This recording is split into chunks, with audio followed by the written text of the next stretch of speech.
My name is Jessica Welter, and this is my Me Too story.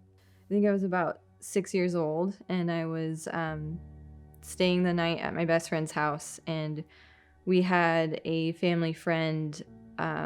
His son was also staying over, and we're having a sleepover. So I was about 6, so I think he would have been about 14 years old, so definitely older, old enough that he should have known.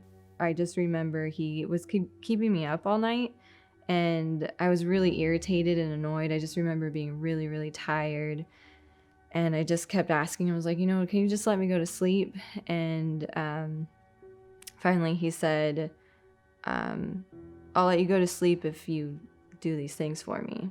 I was too naive to really know what that really meant and that it was wrong at the time, and I think I was also just really tired and I just wanted to go to sleep. And so I remember I caved in. I said, fine, what do you want from me? And so he actually he had me expose myself to him and then touched me inappropriately. I just remember it happened really fast, and I just remember after it was over, it was a confusing feeling, but I was glad that I could go to sleep at that point. It really kind of sunk in what happened, and I knew that it was wrong, that what he did was wrong. I just remember getting really mad at him, and I remember the next time I saw him, I just told him, I was like, I know what you did was really bad. And he was in total denial. He just acted like nothing happened. He's like, I don't know what you're talking about.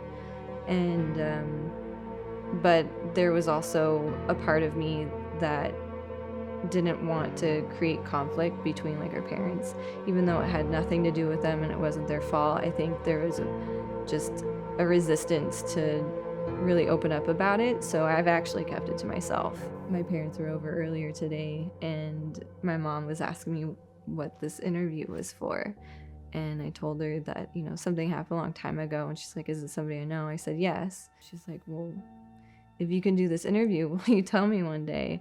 And it made me realize that I really have totally I've tried to push it out of my memory for all these years, and I don't talk about it. Even my husband doesn't know. I know a lot of women say that they had this sense of shame about it, and I don't think I knew that it wasn't my fault.